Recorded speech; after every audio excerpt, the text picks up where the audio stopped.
Welcome back to the SEO Weekly, where queries are weird, advice is controversial, and everything depends. I'm your host, Garrett Sussman of iPullRank, and every week I cover everything going on in the world of SEO, whether it's Google updates, blogs, webinars, new tools, communities, things going on SEO Twitter, you name it, I got it. If you are into this stuff, please subscribe to the YouTube channel, give us a like, leave us a comment, show us some love.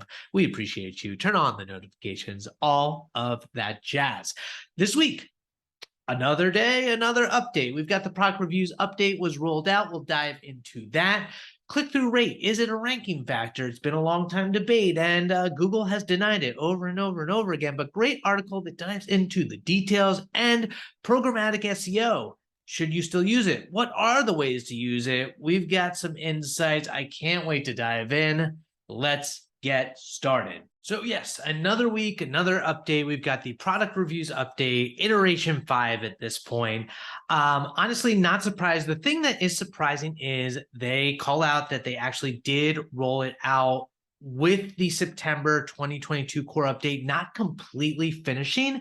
Google has said in the past that they've tried to avoid rolling out those major updates at the same time, but obviously they're trying to make e-commerce happen before the holidays. Well, we're almost at the holidays. People are buying already. If you watch the Black Friday SEO webinar that we did, you know they're buying it already. Anyway, so what do they say on Twitter? It's actually interesting to see kind of like a person behind the Twitter account for Google Search Console. But basically, they're like, well, if you see something rankings impacted related to your product reviews, then it's the product reviews update. Anything else is probably the core update.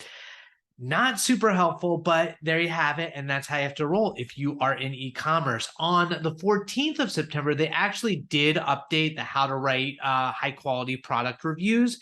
A lot of those details are basically the same, and they cover everything from focusing on the user, kind of really showcasing that you've actually used the product and know what you're talking about, linking to other expertise resources, making sure that you have multiple links for where to buy it. So, you know, if it's obviously an affiliate play, they don't want you to just put one link in terms of where to go to make that purchase, adding different types of content like videos, images, and really just proving that you know what you're talking about, unique insights that aren't just the same blubber that everybody else is doing. It'll be interesting. I think they might be done doing major e-commerce rollouts over the next few weeks, but honestly, I wouldn't be shocked if we see a lot of volatility and reverberations in transactional intent type of keywords. I'll keep my eyes peeled. How about you? So minor update on the Google URL inspection tool. Hat tip to Barry Schwartz, basically, that they're looking at almost like double the rendering for you to see when it comes to looking at a mobile result. So Google is giving you a little more information in terms of what it's seen, and so that can be helpful from SEO to diagnose any sort of issues. Minor little thing, but we appreciate the updates there. And then Search Off the Record, another great episode with Lizzie Sassman and John Mueller. This time they had Vanessa Fox on for a little reminiscing nostalgia bombs, talking about the old days with Google Search Console, you know, kind of how it evolved over time, how they came up with different names.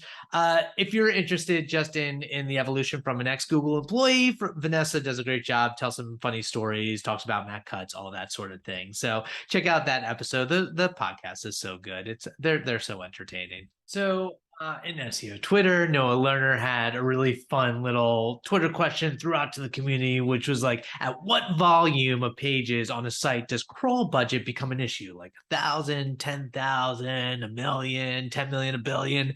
Lots of great answers. Naturally, we have some, it depends. A lot of people actually focus saying it's not on the number. It has to do with maybe the content, if there's duplicate content. And then there was a theme around, okay, well, once we get to 10,000 or even 100,000, that's where it's an issue. Anything less than that is definitely a content issue. I thought it was a cool thread, not a thread, but just all the different replies are fascinating. So great question to throw out there, Noah. Way to stir the pot a little, and enjoyed that. Another great fun Twitter debate that happened where Jamie Indigo hopped on. She launched a poll, which was basically like, should URLs which canonicalize to another URL be marked as non-indexable in crawling tool reports?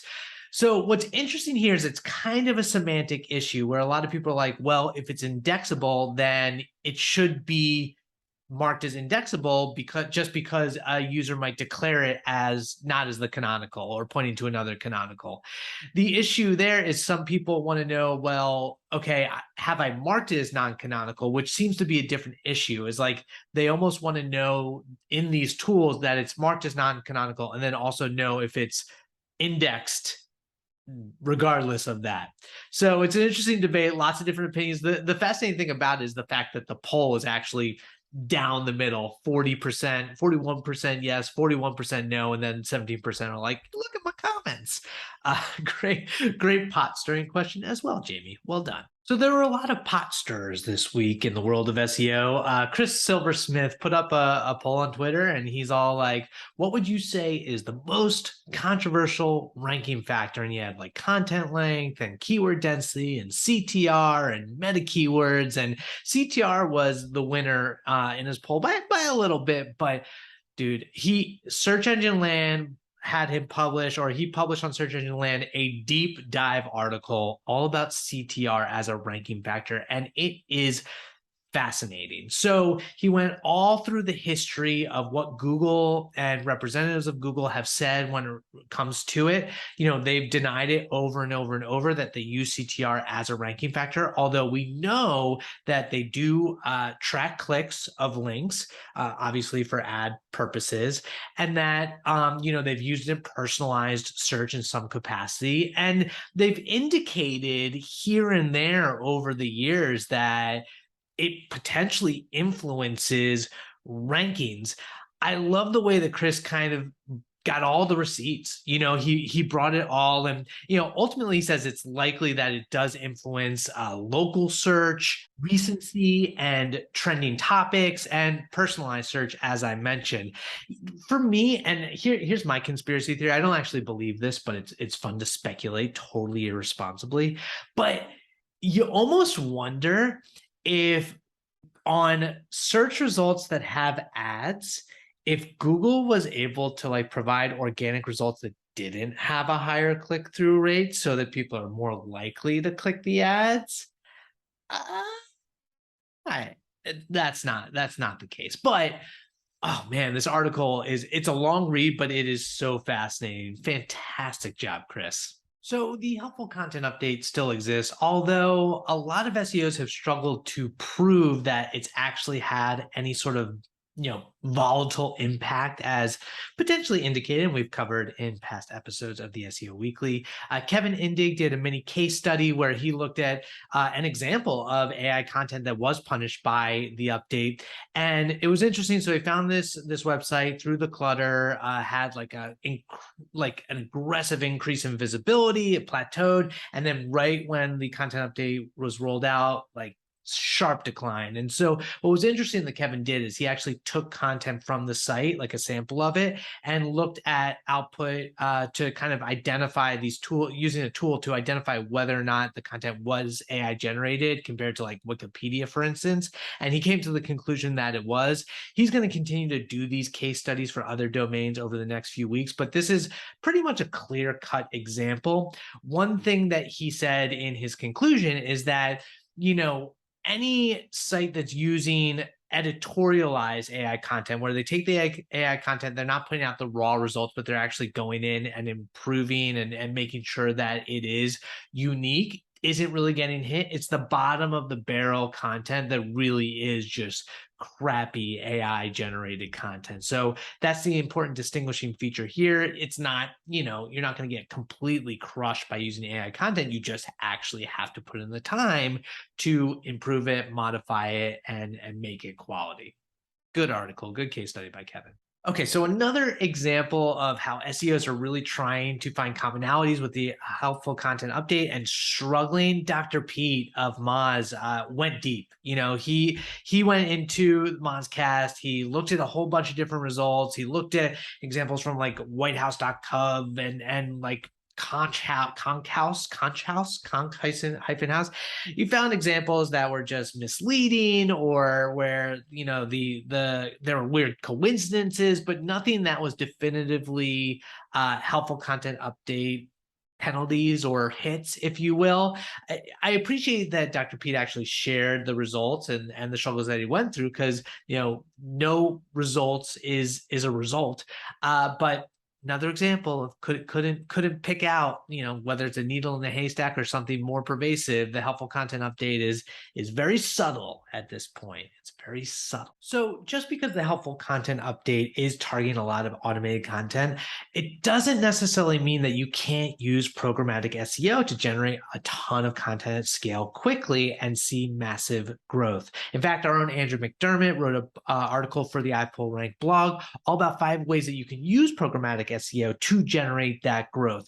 Deep dive into what is programmatic SEO with a hat tip to Fedfolio. We reference his Twitter thread a few months ago, but talked about things like using like local SEO location pages, hitting up travel and hospitality, ways to use it for long tail content or e-commerce or even informational content, ways to basically use data and scale out these pages using templates in a way that will be copacetic, if you will, with Google's helpful content update. He does, kind of acknowledge that there is a risk, and, you can't just always do raw content output in terms of using NLG and AI content, but it's very effective and a good way to do it responsibly. Check out that article. So the always incorrigible Oliver H.G. Mason put out a very technical blog post. So if you're not into technical SEO, cover your ears and get out of here. But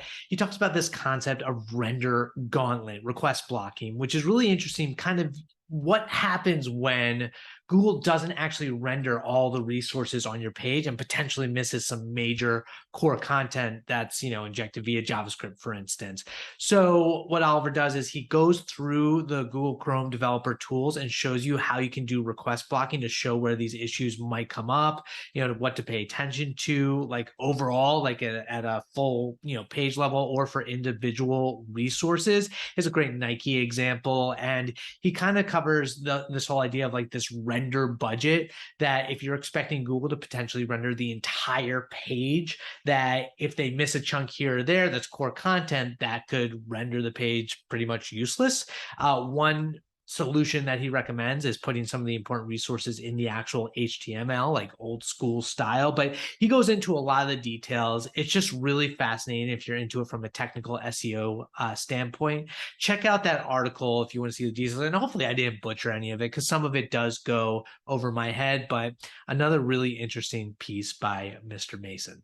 Another great technical but not as technical post on the Ahrefs blogs by Dino Kukic. This is all about how to fix discovered, currently not indexed errors on Google Search Console. He runs through a bunch of different scenarios, like how to actually fix that. One is obviously request indexing, so just taking the URL and clicking that request indexing and hoping for the best. But beyond that, some other like quality issues to consider, whether that's checking for crawl budget issues, you just run out and it's not actually crawling those, checking for content quality issues. If Google determines that your content is just crap, it might not even crawl it, especially if it starts to see that site wide. Checking that the content is internally linked, so making sure it's not like an orphan page on an island and Google doesn't even know how to get to it, like internally link across those, and so there isn't too much page depth for Google to crawl deep in there. And then check backlinks. If it doesn't have any backlinks, it's less likely to be crawled, because it's another signal to Google that it's really not worthwhile and people aren't passing like the big web, if you will, back to that page. So cool article by Dino, appreciate that. So another fascinating technical deep dive, this was on WordLift via Emilia Gjorgjevska, all about this idea around multilingual product knowledge graphs and product structured data. So how that's like the secret SEO formula to success. Basically, what she talks about is taking all of your structured data for products and building out across the customer journey, kind of mapping out this product knowledge graph. Now, naturally, WordLift program helps you do that, but she explains how by providing this in a multilingual format, you can show up using structured data, the Google Merchant Center feeds, to earn more visibility for all of your products in all the different contexts that a customer might be trying to find it, whether it is the top of the funnel all the way down to your specific brand. I think it makes a lot of sense to have all the information of your products available across this graph and then be able to inject it editorially across your site. It gets a little technical, but Emilia does a great job of explaining the value. And as Google, continues to focus on structured data and surface those and kind of maybe even having some ranking value there, it's something you seriously need to consider for your org. Actually, keep your eyes peeled for next week's rankable episode with our own Zach Chahalis. We talk all about product structured data. We kind of geek out over it. It's a lot of fun, but great article by Emilia. Check that out. So finally, there's a really cool, neat new tool. It's a crawler that Chris Johnson created, defaced on Twitter. And Chris Haensel kind of reported on it finally because Chris was like, okay, let's share this, even though it's still very much in beta. And you can reach out to Chris to see if you can get access to it. But what's unique about this crawler is it uses like headless Chrome. And so it uses these snippets to be able to pull and manipulate the data that you crawl. So for instance, there are a lot of built-in ones that Chris already did, whether that's like detecting accidental placeholder text or getting console errors or H2s or unique email addresses, all these specific built in, but you can also do your own custom snippets. So in this example that Chris Haensel pointed out, that he wanted to evaluate the sentiment of H1. So he wrote some JavaScript code, sent in, executed via the snippet, and he could pull out the sentiment of the crawl. Really cool tool, a lot of potential there. Buy Chris a coffee if you're into that. I think he has that set up on his Twitter account or his website. But I just wanted to share the love there because I think it's a really interesting tool and great work. And Chris is always making really awesome little SEO tools on the side. He's hustling. He's hustling. Respect that. And finally, last week on Rankable, I had the pleasure and so much fun interviewing Bibi Raven, who does link building. We talked all about link building 101, ways to do outreach, some of her tips and tricks. We used a filter the entire time, so it is ridiculous and silly, but a lot of great content. She did it all sitting on a dirty pile of laundry. Fantastic. And as I mentioned, next week I've got iPullRank's director of SEO, Zach Chahalis, talking all about structured data. Such a good interview. I cannot wait for y'all to see this. And actually, this week we are finally collecting the rest of our people supporting SEO nominations. So please, if you have a moment right now, get on your video, get on your phone, record 30 seconds of an SEO that you just adore, that you think deserves recognition, that hasn't gotten the spotlight in our industry. We'll be publishing that at the end of the week or early the following week. You can submit that, find the link in the description notes for that nomination. As always, thank you for watching the SEO Weekly. I really do appreciate you. I have so much fun putting this together. If you enjoy this, please subscribe to the channel, give me a like, give me a comment, share on the socials, and you have a great rest of your week. I will catch you later. My name is Garrett Sussman of iPullRank, signing off. SEO, that's how we do it. That's not the phrase.